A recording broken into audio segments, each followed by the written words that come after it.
പറയുന്നോ അത്രയും നേരം ഞങ്ങൾ ഇവിടെ ഇരിക്കും. A few moments later.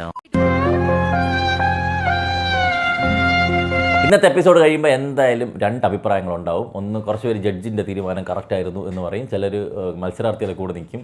എന്തായാലും രണ്ട് അഭിപ്രായം ഉണ്ടാകും, രണ്ട് പെർസ്പെക്റ്റീവ് ആയിരിക്കും. ഇതിൽ എനിക്കൊരു അഭിപ്രായമുണ്ട്, അത് ഞാൻ വരാം. അതിനു മുമ്പേ നമുക്ക് ഓണം എപ്പിസോഡിൻ്റെ വീഡിയോ ഞാൻ ഷൂട്ട് ചെയ്ത് വെച്ചത്, പിന്നെ അതിന് വലിയ ഭാരമൊന്നും ഇല്ലാത്തതുകൊണ്ട് ഞാൻ ഇട്ടില്ല. അതും കൂടി കണ്ടിട്ട് നമുക്ക് വരാം. രാവിലെ ഒരു ഗജേന്ദ്ര കൊണ്ട് പോയി കണ്ടതുകൊണ്ട് വീഡിയോ ഇടാൻ പറ്റിയില്ല, അതാണ് ലേറ്റ് ആയത്, ക്ഷമിക്കുക. അപ്പോൾ ഓണം സെലിബ്രേഷൻ ഇപ്പം നിങ്ങൾ എപ്പിസോഡിലൊക്കെ കണ്ടു കാണും. അപ്പോൾ ഓണം സെലിബ്രേഷൻ്റെ ഭാഗമായിട്ട് നമ്മുടെ ആങ്കർ റനീഷ വന്ന് പറയുകയാണ്, ഓണത്തിന് ഒഴിച്ചുകൂടാൻ പറ്റാത്തതാണ് മാവേലി, പൂക്കലം, ഓണസദ്യ.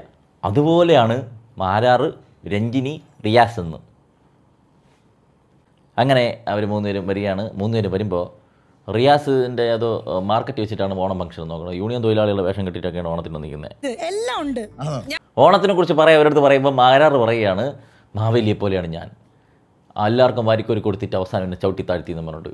എൻ്റെ പൊന്നു മാരാറെ, നിങ്ങൾ പല സമയത്ത് പലതും പറയുന്നതാണ് ഈ വിഷയം. അപ്പോൾ നിങ്ങൾ വീണ്ടും ഇത് എന്നെ ഇങ്ങനെ ഒരു സൈഡിൽ കൂടി വെളുപ്പിച്ചോണ്ടിരുന്ന് കഴിഞ്ഞാൽ വീണ്ടും കരയണതായിട്ടേ പുറത്ത് വരുള്ളൂ. അതത് ശ്രദ്ധിച്ചാൽ നല്ലത്. പാതാളത്തിലോട്ട് പോയി. ഏതാണ്ട് എൻ്റെ അവസ്ഥ. ഓണത്തിനെ കുറിച്ചുള്ള അഭിപ്രായങ്ങൾ ചോദിക്കുകയാണ് രാകേഷിൻ്റെ അടുത്ത്, സോനയുടെ അടുത്ത്, എൽദോയുടെ അടുത്ത്. ലോകത്തിലെ ഏറ്റവും മികച്ച ഓണം എൽദോയുടെ സ്ഥലത്താണെന്ന്. നീ തിരുവനന്തപുരത്ത് ഇട്ടോ, അതിനെ കാണിച്ചു തരും. തിരുവനന്തപുരത്ത് ഗ്രാമപ്രദേശങ്ങളിലോട്ട് വന്നാൽ മതി കേട്ടാ. ഈ ഭാഗത്ത് കയറി കഴിഞ്ഞാൽ ഒരു തള്ളുവണ്ടിയാവുന്നതാണ് എനിക്ക് തോന്നുന്നത്.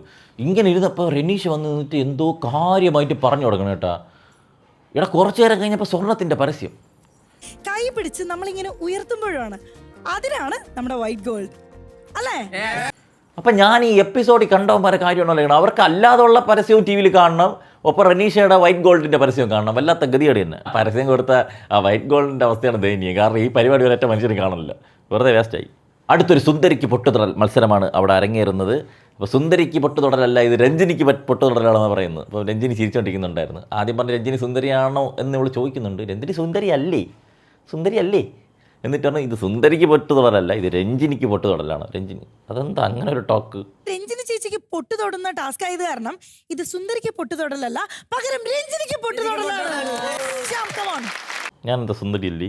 അങ്ങനെ കുറച്ച് നേരം ക്രിഞ്ചുണ്ടായിരുന്നു. പേവർ കളിച്ചതിൽ വച്ച പൊട്ട് അവിടെ തന്നെ വെച്ചിട്ടാണ് ബാക്കിയുള്ളവർ കളിച്ചത്. അപ്പം മറ്റവന്മാർക്ക് പരതി നോക്കി അറിയാമല്ലോ ഓൾറെഡി ഉള്ള പൊട്ടുകളൊക്കെ അവിടെ ഇരിക്കണമെന്ന്. അത് മാർക്ക് ചെയ്ത് വെക്കണമായിരുന്നു. എന്തര തട്ടിക്കൂട്ട് പരിപാടിയില്ലേ, പിന്നെ നമുക്കൊന്നും പറഞ്ഞിട്ട് കാര്യമില്ല. അതിൽ ലോലിറ്റ ജയിച്ചിരിക്കുകയാണ്. അപ്പോൾ എല്ലാ ടാസ്കിലും ജയിക്കുന്ന ഒരാളുണ്ടല്ലോ, അഖിൽ മാരാർ വന്നിട്ട് സുന്ദരിക്ക് പൊട്ട് വെച്ച് കാണിക്കാൻ പറഞ്ഞു. അഖിൽ മാരാർ വന്ന് ചന്തി വെച്ച് ബാക്കിൽ വെച്ചിട്ട് എന്തൊക്കെയോ കാണിക്കുന്നുണ്ട്, എനിക്ക് മനസ്സിലായില്ല. തോറ്റ്. അടുത്തവർക്കൊരു വള്ളം കളി കൊടുക്കുകയാണ്. ഈ വള്ളം കളി എന്ന് പറഞ്ഞാൽ പൈപ്പുകൾ തറയിൽ വെച്ചിരിക്കും, പൈപ്പിൻ്റെ പുറത്തൊരു വള്ളം ഉണ്ടാവും. അപ്പോൾ ഇവർ തുഴഞ്ഞ് പോകണം. ഫ്രണ്ടിലത്തെ പൈപ്പ് ബാക്കിലോട്ടാവുമ്പം ഒരു പൈപ്പ് ബാക്കിൽ വരുമല്ലോ, അപ്പോൾ ആ പൈപ്പിനെ എടുത്തിട്ട് വീണ്ടും ഫ്രണ്ടിലോട്ട് വയ്ക്കുക. അങ്ങനെ തള്ളി കൊണ്ടുപോകണം. അങ്ങനെയുള്ളൊരു ടാസ്ക് ഇടായി. അതിൽ താശിയുടെ ടീം വന്നപ്പോഴേക്കും ബ്രില്യൻ്റ് ആയിട്ട് കുറച്ച് സ്ട്രാറ്റജിയൊക്കെ അവർ ഉപയോഗിക്കുന്നുണ്ട് കേട്ടോ. ഈ പങ്കായം തിരിച്ചു വെച്ച് ഊന്നിയൊക്കെ പോകുന്നുണ്ടായിരുന്നു. അവർ തന്നെയാണ് ജയിച്ചിരിക്കുന്നത്. പിന്നെ അതുപോലെ ആർപ്പോ ഇറോ എന്ന് പറയുമ്പോൾ ആർപ്പോ പറയുമ്പം രണ്ട് സൈഡിൽ നിന്ന് ഒരേ സൈഡിൽ നിന്ന് തള്ളണം. അപ്പം ഒരേപോലത്തെ ഫോഴ്സ് വല്ല മറ്റേ ഒരുത്ത ഇവിടെ നിന്ന് ഇടിച്ചിട്ട് അവൻ്റെ ടൈമിൽ തെറ്റിക്കഴിഞ്ഞാൽ ശരിയാവില്ല. അപ്പോൾ അതേപോലെ അവർ പ്ലാൻ ചെയ്ത് കളിച്ച് നന്നായിട്ട് തന്നെ ഉണ്ടായിരുന്നു. അങ്ങനെ ഏറ്റവും നന്നായി കളിച്ചാലും ചോദിച്ചിട്ട് ഇൻഫിനിറ്റി പെൻഡൻറ്റ് കൊടുത്തത് നമ്മുടെ ഷാമോന് കൊടുത്തു. അത് കഴിഞ്ഞിട്ട് ഔട്ട് ഹൗസിലേക്ക് പോകാൻ വേണ്ടിയിട്ട് കുറച്ച് സെലക്ട് ചെയ്തപ്പോഴേക്കും ലോലിറ്റ, എൽദോ, പൂജ ഇവരെയൊക്കെ പിടിച്ച് ഔട്ട് ഹൗസിലാക്കി. നിങ്ങൾ ഔട്ട് ഹൗസിലാണെന്ന് പറഞ്ഞിട്ട് അയ്യേ പറ്റി തിരുവോണമായിട്ട് നിങ്ങളെ പറഞ്ഞു വിടാൻ പറ്റില്ല, പക്ഷേ നാളെ പറഞ്ഞു വിടും കേട്ടോ എന്ന് പറഞ്ഞ് പേടിപ്പിച്ചുകൊണ്ടിരുത്തിയിട്ടുണ്ട്. അങ്ങനെയാണ് ഷാമോന് മൈ ടൈമിൽ സംസാരിക്കാനുള്ള അവസരം കൊടുത്തു. ഷാമോൻ ഭയങ്കര കോൺഫിഡൻ്റ് ആയിരുന്നു. വന്ന് നിന്നിട്ട് ഒരു അവസരം കിട്ടുമ്പോൾ വേഷം മുതലാക്കാൻ വേണ്ടിയിട്ട് ആദ്യം എൽദോയെ പിടിച്ചിട്ട് ഇങ്ങോട്ട് വാടാ വവ്വാലിനുണ്ടാവില്ലെന്ന് പറഞ്ഞുകൊണ്ട്. നീ എന്തിനു പറഞ്ഞത്? ഞാൻ ബിലാ പറയുന്ന എടാ, എൻ്റെ വീട്ടിലാണെങ്കിലേ, എൻ്റെ വീട്ടിൽ വലിയ വീട് പണിഞ്ഞുകൊണ്ടിരിക്കുകയാണ് ഞാൻ. വലിയ വീടാണ്, ഒരു കാറുണ്ട്, ഒരു ആട്ടോ ഉണ്ട്, 2 ബൈക്കുണ്ട്, 2 ടൂ വീലർ. വൈഫിൻ്റെ അക്കൗണ്ടിൽ 4 ലക്ഷം രൂപ ഇട്ട് അവർക്ക് ഞാനിവിടെ അഗ്നി പരീക്ഷയ്ക്ക് വരുന്ന അത്ര ദിവസം പോകാൻ വേണ്ടി. അങ്ങനെയാണ് ഞാൻ ജീവിക്കണം. നീ എന്നെ ബിലോ അവർ ചെയ്തൊന്നും പറയണ്ട കേട്ടോ. മറ്റോ ഇങ്ങനെ പഴം വിഴുങ്ങിയിരിപ്പുണ്ടായിരുന്നു. അങ്ങനെ എന്നിട്ട് ഓരോരുത്തരെയും കുറിച്ച് കൃത്യമായിട്ട് അളന്ന് മുറിച്ച് വെച്ചതിൻ്റെ ഇടയിൽ അളിയനൊന്ന് പാളിയത് ശ്യാമിനെ പറഞ്ഞു. ശ്യാമൻ ഒരു പ്രസ്ഥാനത്തെ റെപ്രസെൻറ്റ് ചെയ്ത് വന്നിട്ട് അവൻ അതിനെക്കുറിച്ചൊന്നും പറയുന്നില്ല എന്നുള്ളതാണ് പരാതി. ഇപ്പം ആരോപണം ആർക്ക് വേണമെങ്കിലും ഉന്നയിക്കുക, അതിനടുത്ത് കൊടുക്കേണ്ട കാര്യമൊന്നുമില്ല. മറ്റവന് പറയണ്ടേ എന്നുള്ളത് അവൻ്റെ വ്യക്തിപരമായിട്ടുള്ള കാര്യമുള്ളൂ. അതിൽ അവന് അഭിപ്രായം പറയേണ്ട കാര്യമില്ല. പിന്നെ ഒരാളെ നെഗറ്റീവ് കണ്ടുപിടിച്ച് പറയാനുള്ള ഇവിടുത്തെ ഗെയിം. അപ്പോൾ അത് വേണമെങ്കിൽ അവന് പറയാം, വലിയ വിഷയമൊന്നുമില്ല. പക്ഷേ എനിക്ക് തോന്നുന്നു ഈ ഷാമോൻ എന്ന് പറയുന്നത് ഈ ജഡ്ജിമാരുടെ ലിസ്റ്റിലുള്ള ടീമല്ലെന്ന് തോന്നുന്നു, അകത്തോട്ട് കയറ്റിവിടാനുള്ള വച്ചിരിക്കുന്ന ആളല്ലെന്ന് തോന്നുന്നു. അങ്ങനെ അവൻ കയറി പോണ്ടെന്ന് പറഞ്ഞുകൊണ്ട് പിടിച്ച്. Riyas LGBT I M charter എന്ന് പറഞ്ഞിട്ട് റിയാസ് വരികയാണ്. ഇതിനൊരു മറുപടി എനിക്കുണ്ട്, അത് ഈ ശ്യാം തന്നെ പറയട്ടെ. അപ്പോൾ ശ്യാം പറഞ്ഞു, ഞാൻ LGBT റെസ്പെക്ട് ചെയ്യണം, ഞാൻ ഒന്നിനെ പ്രതിനിധാനം ചെയ്ത് പറഞ്ഞതെന്ന് ഞാൻ പറഞ്ഞില്ല. അല്ലെ LGBT ആരെങ്കിലും എതിരെ സംസാരിച്ച് കഴിഞ്ഞാൽ ഞാൻ അതിനെ തിരിച്ച് പറഞ്ഞേനെ. അങ്ങനെ ഒരു സാഹചര്യം വന്നില്ല എന്ന് പറഞ്ഞപ്പോഴേക്കും ഉടനെ ശ്യാമനൊരു ചെക്ക് വെച്ച്. മറ്റേ അഭിറാം ഉണ്ടല്ലോ, അഭിറാമല്ലേ അവൻ്റെ പേര്, അഭിറാം ഇതുപോലെ പറഞ്ഞല്ലോ, അപ്പം നീ എന്തുകൊണ്ട് മിണ്ടാത്തേന്ന് ചോദിച്ചപ്പോഴേക്കും ഒന്ന് സ്റ്റക്കായപ്പോഴേക്കും അണ്ണ ഇടപെട്ട്. റിയാസ് മാത്രമല്ല, അവർ മൂന്നുപേരും കൂടി വന്നിരുന്നിട്ട് പറഞ്ഞ് അവർ പറയണ്ടേ എന്നുള്ളത് നീ അറിയേണ്ട കാര്യമില്ല, അത് അവരുടെ വ്യക്തിപരമായിട്ടുള്ള താല്പര്യം, മറ്റുള്ളവരെ ജഡ്ജ് ചെയ്യേണ്ട കാര്യമില്ല എന്നുകൊണ്ട് എല്ലാം കൂടി വലിച്ചീറി വെച്ചു. അപ്പം അവൻ വലിയ മനക്കോട്ട കെട്ടി എൽദോയൊക്കെ തേച്ചൊട്ടിച്ച് വന്ന് അവൻ്റെ കോൺഫിഡൻസ് കംപ്ലീറ്റ് കളഞ്ഞ രീതിയിലായിരുന്നു അതൊരു എന്തോ മൈക്ക് ടൈമിൽ കിട്ടിയത്. അങ്ങനെ അവിടെ ഒരു വടംവലി മത്സരം നടക്കുകയാണ്. അപ്പം വടംവലിയിൽ മാരാർ റിയാസിനെ ഇങ്ങനെ പുച്ഛിച്ചു വിടണുണ്ടായിരുന്നു, ഞാൻ റിയാസിൻ്റെ ഓപ്പോസിറ്റേ കളിക്കുള്ളൂ എന്നൊക്കെ പറഞ്ഞുകൊണ്ട്. മാരാർ ബിഗ് ബോസിനകത്തുള്ള മാരാർ ജുനൈസ് ഒരു വൈബ് ഉണ്ടല്ലോ, ആ വൈബ് പിടിക്കാൻ നോക്കണം റിയാസുമായിട്ട്. മാരാറിൻ്റെ സീസണിലെങ്ങാനും റിയാസ് വന്നിരുന്നെങ്കിൽ കുറച്ച് എൻ്റർടൈൻമെൻറ്റ് നോക്കി കാണുമായിരുന്നു. ഇവിടെ ഉണ്ടായിരുന്നു. അങ്ങനെ മാരാറിങ്ങനെ വെല്ലുവിളിച്ചിട്ട് മാരാർ ചലഞ്ച് ചെയ്തില്ലേ, ഞാൻ അവരുടെ ടീമിൽ തന്നെ പോവാം. അപ്പം ഞാൻ നോക്കിയപ്പം ഷാമോനും റിയാസൊക്കെ ഒരു ടീമിലുണ്ട്. ചിലപ്പോൾ മാരാറിൻ്റെ ടീം ഇറുവും, കാരണം അവരെല്ലാം ഒരു സ്കെൽറ്റ് ആൾക്കാരാണ്, അങ്ങനെ വലിയ സൈസുള്ള ആരുമില്ല. അപ്പം ഇവരിൽ ഷാമോനൊക്കെ ഉണ്ട്. അപ്പോൾ ഇനി അങ്ങനെ റിയാസും ഇവനും കൂടി വലിച്ചിട്ട് കഴിഞ്ഞാൽ മാരാറിൻ്റെ മാനം പോകും, വെല്ലുവിളിച്ചിട്ടാണ് പോണത്. മാനം പോകുന്നില്ല, അവരെ തമാശ കിടക്കത്തുള്ളൂ.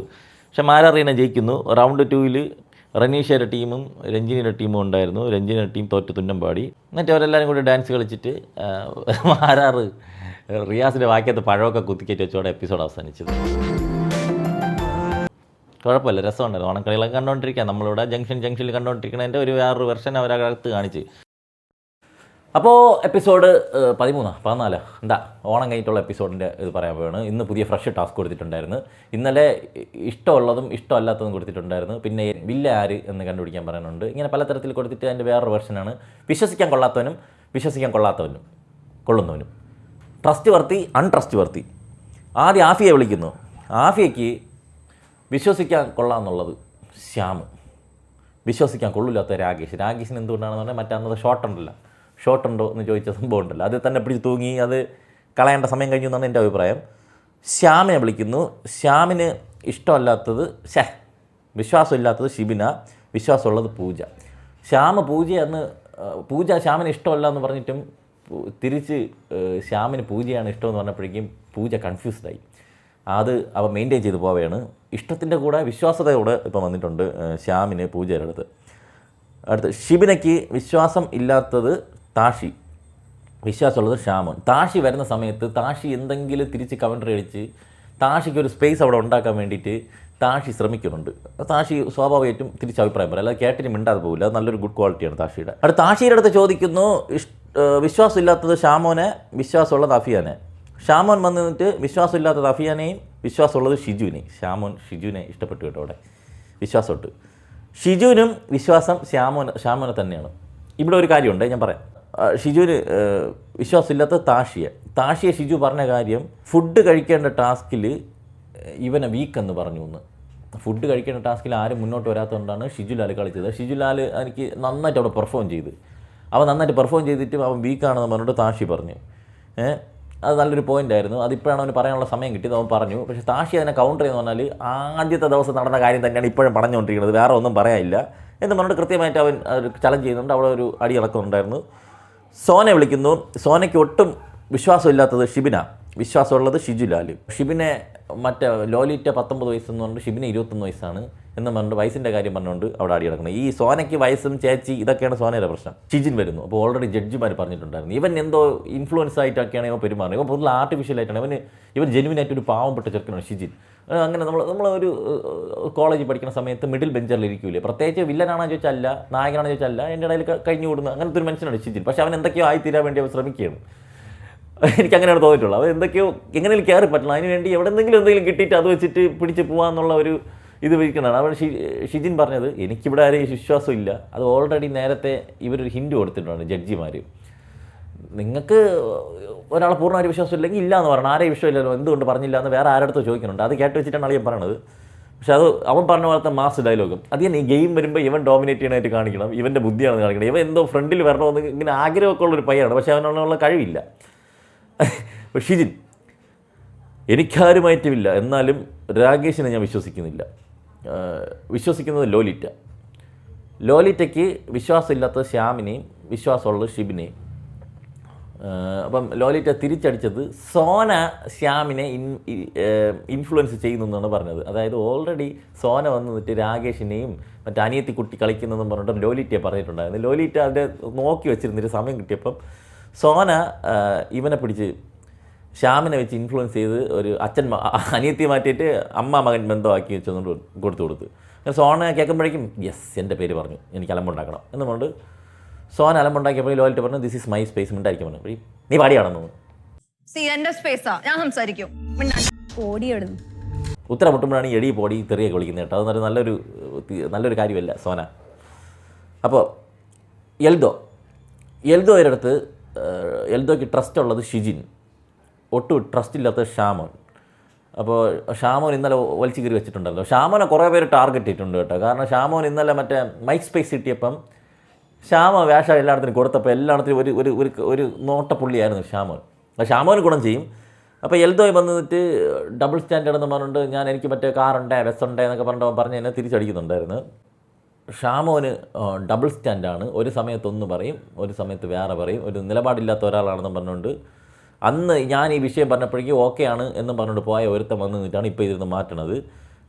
അപ്പോൾ തിരിച്ച് ഷാമ വന്നിട്ട് ഇവൻ വന്നിരിക്കുന്നത് കമ്പനിക്ക് പ്രൊമോഷൻ വേണ്ടിയിട്ടാണ്. 40 പേരുടെ കമ്പനി ഉണ്ട്. അപ്പോൾ ഇവൻ ജയിച്ചില്ലെങ്കിലും ആ കമ്പനിയുടെ പേരിങ്ങനെ വരണമെന്നുണ്ട്, പ്രൊമോഷൻ വേണ്ടിയിട്ടാണ് വന്നിരിക്കുന്നത്. ഷാമോൻ തിരിച്ചടിച്ച് എന്നെ കയറ്റി വിട്ടില്ലെങ്കിലും ഇതുപോലത്തെ ഫേക്കുകളെ കയറ്റി വിടല്ലെന്നാണ് ഷാമോൻ പറയുന്നത്.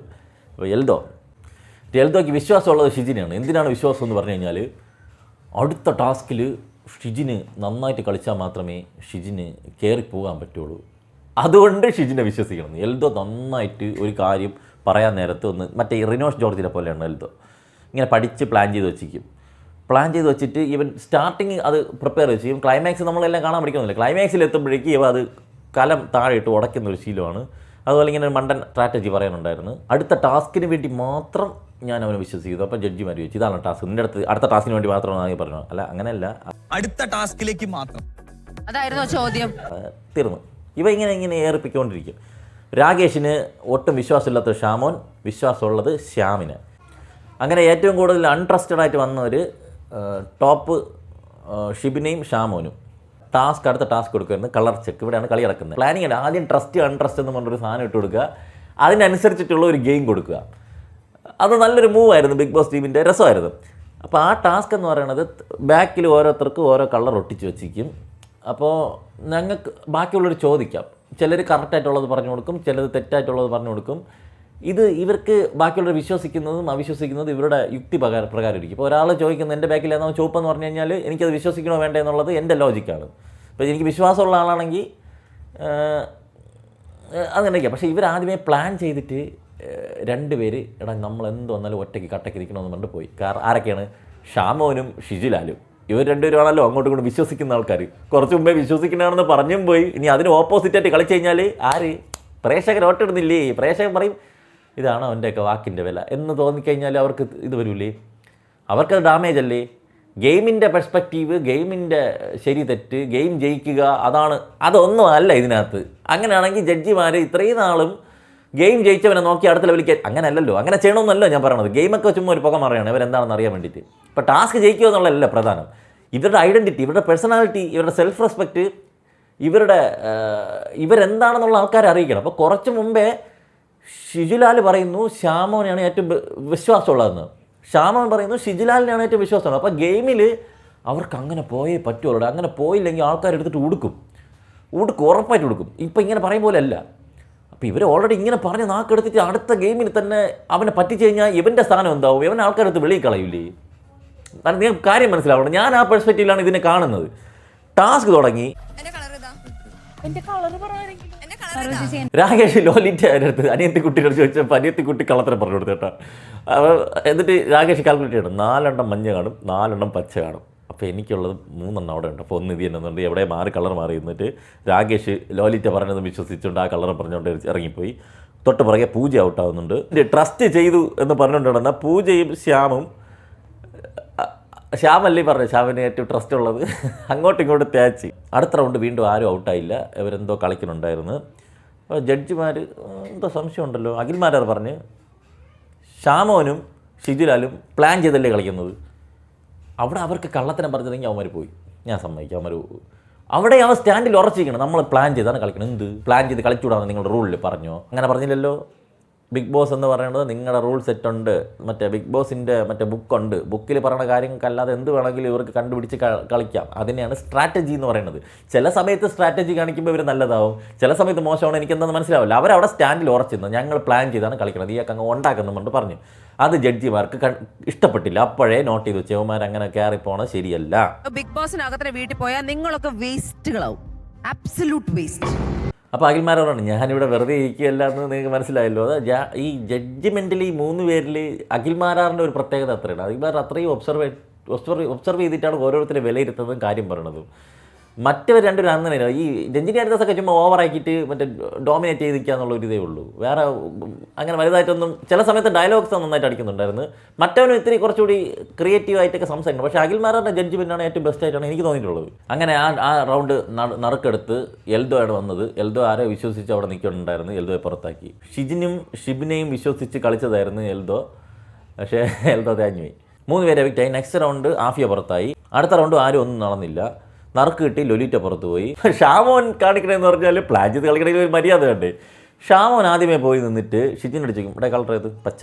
ഓക്കെ എന്ന് പറഞ്ഞു. ഷാമോൻ ഇങ്ങനെ പൊട്ട് കുത്തടി പുടവ ചുറ്റടി എന്ന് പറഞ്ഞിട്ട് വന്ന് ഇവിടെ നിന്ന് കൂളായിട്ട് ചോദിക്കും. ബാക്കിയുള്ളവരൊക്കെ ചോദിച്ചോളൂ, എൻ്റെ ഏതാടെ പച്ചയാടേ, പച്ചയെന്ന് ചോദിക്കുമ്പോൾ മഞ്ഞയെന്ന് പറയും. മഞ്ഞയും കേട്ടോണ്ട് പോയിട്ടാണ് ഇതേത്, മഞ്ഞയിലേ ചോദിക്കുമ്പോൾ നീലയെന്ന് പറയും. ഇങ്ങനെ എന്ത് മറ്റേ ഇവളൊക്കെ ഷിബിനെയൊക്കെ ഇങ്ങനെ മുട്ടയുടെ നടക്കണ കോഴിയെ പോലെ ഇങ്ങനെ നടക്കണുണ്ടായിരുന്നു. എൻ്റെ ഏതാ കിയോ കിയോ കിയോ എന്നൊക്കെ പറഞ്ഞിട്ടുണ്ട്. ഷാമോന് ഇതൊന്നുമില്ല. ഷാമ വന്നിട്ട് അത് ഷിജു, അതായത് പച്ച, നിൻ്റെത് മഞ്ഞ, നീ മഞ്ഞയപ്പം, ഞാൻ പച്ചയപ്പം. പക്ഷേ ഷിജുലാൽ പിന്നെയും കുറച്ചുകൂടി നേരം കറങ്ങിയിട്ടൊക്കെയാണ് പറഞ്ഞത് കേട്ടോ. എന്തിനാണോ എന്തോ അഹങ്കാരം കാണൂ. ഇവർ വിചാരിച്ച് വെച്ചിരിക്കുന്നത് അതിന് മുമ്പേ ട്രസ്റ്റ് കൊടുത്തപ്പോൾ ആ ട്രസ്റ്റ് നമ്മൾ കീപ്പ് ചെയ്യുന്നുണ്ടോ ഇല്ലേ എന്നുള്ളതാണ് ഈ ടാസ്കിൽ പരീക്ഷിക്കുന്നതെന്നാണ് ഇവർ വിചാരിച്ച് വെച്ചിരിക്കുന്നത്. ആ പോയിന്റ് ഓഫ് വ്യൂ അത് തെറ്റാണെന്ന് പറയാൻ പറ്റില്ല. ഞാനും ആ പോയിന്റ് ഓഫ് വ്യൂവിൽ നിൽക്കത്തുള്ളൂ. കാരണം ഇവർ അങ്ങനെയാണെങ്കിൽ ടാസ്ക് ജയിച്ചവരെ അടുത്ത ലെവലിലോട്ട് കയറ്റി വിടണമല്ലോ. അങ്ങനെയല്ലല്ലോ ചെയ്യുന്നത്. ഇവർ ടാസ്കിനകത്ത് എന്ത് ചെയ്യുന്നു എന്നുള്ളതാണ്, ഇമ്പാക്റ്റ് ഉണ്ടാക്കുന്നു ഇല്ലെന്നാണ് നോക്കണം. അപ്പം ഓൾറെഡി ഇല്ലെങ്കിൽ ഇത് ഞാൻ സമ്മതിക്കാം. ചുമ്മാ ഒരു ടാസ്ക് അഗ്നി പരീക്ഷയ്ക്ക് വേണ്ടിയിട്ട് കൊടുത്തു. ബിഗ് ബോസ് അല്ല, അഗ്നി പരീക്ഷ എന്ന് പറഞ്ഞാൽ ബിഗ് ബോസ് കയറാനുള്ള സാധനമാണ്. ചുമ്മാ ഒരു ടാസ്ക് കൊടുത്തിട്ട് അതിൽ ഗ്രൂപ്പായിട്ട് കളിച്ച് തൊലിഞ്ഞ പരിപാടി കാണിക്കണമെങ്കിൽ ഞാൻ സമ്മതിക്കാം, തൊലിഞ്ഞു വരും. പക്ഷേ ഇതിന് മുമ്പേ ട്രസ്റ്റ് എന്നും അൺട്രസ്റ്റ് എന്നും ഒരു സാധനം ഇട്ട് കൊടുത്തിട്ട് അത് കണക്ട് ചെയ്തിട്ടാണ് ഈ സംഭവം വരുന്നത്. അതിൽ ജഡ്ജിമാർ പറയുന്നുണ്ട് ട്രസ്റ്റിൻ്റെ വിഷയം വരും, നിങ്ങൾ ട്രസ്റ്റ് പറഞ്ഞ ആൾക്കാർ ആരൊക്കെയാണെന്ന് ഓർമ്മയുണ്ടല്ലോ എന്നൊരു ഹിൻഡ് കൂടി ഇട്ട് കൊടുക്കുമ്പോൾ ഇവർ കൺഫ്യൂസ്ഡ് ആവൂലേ. ഫസ്റ്റത്തെ ആ ട്രസ്റ്റഡ് അൺട്രസ്റ്റ് സാധനം ഇല്ലായിരുന്നെങ്കിൽ ഞാൻ പറയാം ഇവന്മാർ ഷോ ആണ് കാണിച്ചത്. പക്ഷേ അതവിടെ നിൽക്കുമ്പം ഇവർ കാണിച്ചത് തെറ്റാണെന്ന് എനിക്ക് ഒരിക്കലും പറയാൻ പറ്റില്ല. ശ്യാം എവിക്റ്റ് ആവണ്. സോന ആരെ ഹെൽപ്പ് ചെയ്യാൻ നോക്കിയിട്ട് തേഞ്ഞ് സോന പുറത്ത് പോകുന്നുണ്ടായിരുന്നു. സോനയും പുറത്തായി. 2 പേരും മാറ്റി. ഷിജുലാലും ഇവരും മാത്രം 2 പേരും കറക്റ്റായിട്ട് പറഞ്ഞു കൊടുത്ത് വന്നു. അപ്പം നിങ്ങൾ ഇങ്ങനെ കളിച്ച് കഴിഞ്ഞാൽ ശരിയാവത്തില്ല, നിങ്ങൾ ഗെയിമായിട്ട് കളിക്കണമെന്ന് രഞ്ജിനി പറഞ്ഞു. അവരൊന്നും മിണ്ടിയൊന്നുമില്ല. റീസ്റ്റാർട്ട്. രഞ്ജിനിക്ക് ദേഷ്യം വന്നു. രഞ്ജിനി ഈ അരഗൻസ് റീസ്റ്റാർട്ട് എന്ന് പറഞ്ഞാൽ അവർ വീണ്ടും അതുപോലെ തന്നെ കളിച്ചു. ഇവിടെ ഞങ്ങൾക്ക് അടുത്ത് വേണമെങ്കിൽ നറുക്കെടുത്ത് ഒരുത്തനെ പുറത്താക്കണേ, അവർക്കും അതിൽ താല്പര്യമില്ല. ശരി, റീസ്റ്റാർട്ട്. വീണ്ടും ഗെയിം റീസ്റ്റാർട്ട് അവർ കറക്റ്റായിട്ട് വന്നു. അപ്പോഴേക്കും ഇവന്മാർക്ക് കുരുപൊട്ടി, ജഡ്ജിമാർക്ക് കുരുപൊട്ടി. നമ്മളെന്താ പൊട്ടന്മാരാ, അപ്പം ഞാൻ പൊട്ടനാ എന്നൊക്കെ പറഞ്ഞ് തുടങ്ങി. ഇതാണ് ഞാൻ പറഞ്ഞത്, ഇവർക്കൊരു സ്റ്റാൻഡ് ഇവർ പിടിച്ചുപോയി. ഇവരെ ട്രസ്റ്റ് ചെയ്തിരിക്കുന്ന അങ്ങോട്ടും ഇങ്ങോട്ടാണെന്ന് ഓൾറെഡി ഒരു കമ്മിറ്റ്മെൻറ്റ് പറയുന്നുണ്ട്. പ്രേക്ഷകർ വോട്ട് ചെയ്യും. 2 പേരായിട്ട് വന്നു. ശരി, കുറേ പേർക്ക് വിചാരിക്കാം ആദ്യത്തെ റൗണ്ട് ഇവർ വേണമെങ്കിൽ ടീമായിട്ട് നിന്ന് കളിച്ചോട്ടെ, പക്ഷേ 2 പേര് വരുമ്പം മാറി നിന്ന് കളിക്കേണ്ടതല്ലേ എന്ന് ചിലർക്ക് തോന്നിയേക്കാം. അവിടെ ഉള്ള പ്രശ്നം ഈ 2 പേര് മാത്രം നിൽക്കുമ്പം ഈ തേക്കുന്നത് ആൾക്കാരെ ശ്രദ്ധിക്കും. ഒരുപാട് പേര് വരുമ്പം വിശ്വാസം പറഞ്ഞിട്ട് പോയാലും ഇപ്പോൾ കുറേ പേരൊക്കെ ശ്യാമം പൂജയും തേഞ്ഞു പോയാലും മൈൻഡ് ചെയ്യില്ല. പക്ഷേ 2 പേര് വരുന്ന സമയത്ത് അവിടെ ആൾക്കാരുടെ നിലപാടുകൾ ചോദ്യം ചെയ്യേണ്ടി വരും. ഇപ്പോൾ ശ്യാമൻ വന്ന് നിന്നിട്ട് കറക്റ്റായിട്ട് ഇവന് പറഞ്ഞു കൊടുത്തു, ഷിജുലാലിന് പറഞ്ഞു കൊടുത്തു കളറ്. ഷിജുലാൽ തെറ്റാണ് പറഞ്ഞു കൊടുത്തതെന്ന് വിചാരിക്കുമോ? പുറത്ത് വോട്ടിങ് നടക്കുന്നുണ്ട്. ഷിജുലാലിനെ അപ്പം വിശ്വസിക്കാൻ കൊള്ളാത്ത ഒരുത്തനായിട്ടും കൂടെ നിന്ന് ചതിക്കുന്ന ഒരുത്തനായിട്ടും വരികയും ശ്യാമം പാവം നിഷ്കളങ്കൻ അവൻ്റെ വാക്ക് വിശ്വസിച്ചുകൊണ്ടാണ് ഇവൻ തോറ്റുപോയെന്നുള്ള ഒരു ഇമോഷണൽ സാധനം പുറത്ത് വരികയും ചെയ്യും. ഇത് ഇവർക്ക് 2 പേർക്കും അറിയാം.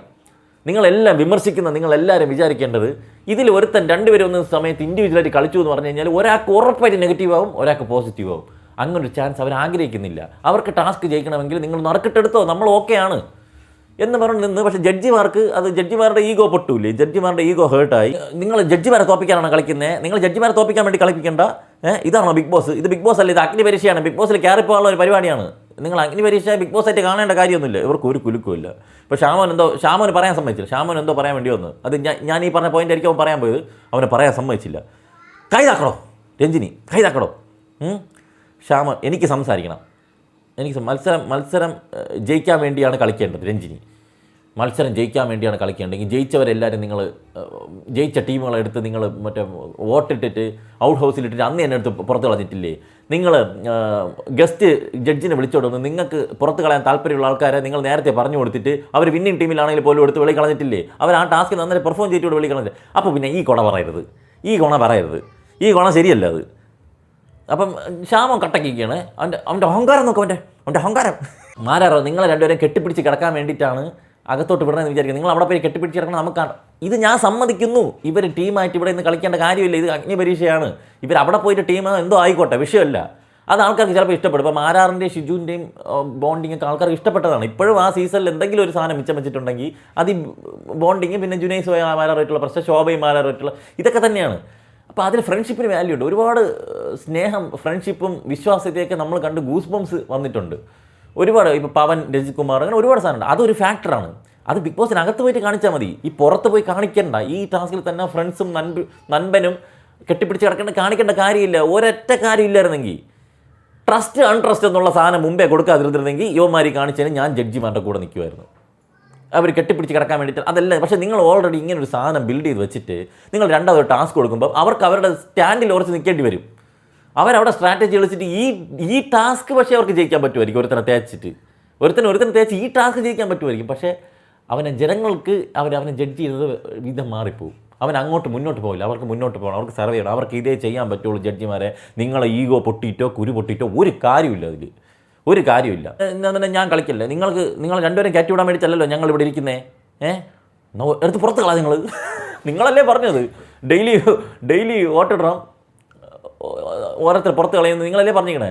എടുത്ത് പുറത്ത് കളാ. എന്ത് പുറത്ത് കളയാൻ പറ്റാത്ത? ഇപ്പോൾ പുറത്ത് കളയാൻ പറ്റില്ല. അപ്പോൾ പിന്നെ ഈ വോട്ട് പുറത്ത് ഈ ഔട്ട് ഹൗസൊക്കെ കാണിക്കുന്നത് എന്തിനാണ്? ചുമ്മാ 1 മണിക്കൂർ നമ്മളെ പറ്റിക്കാനാണ്.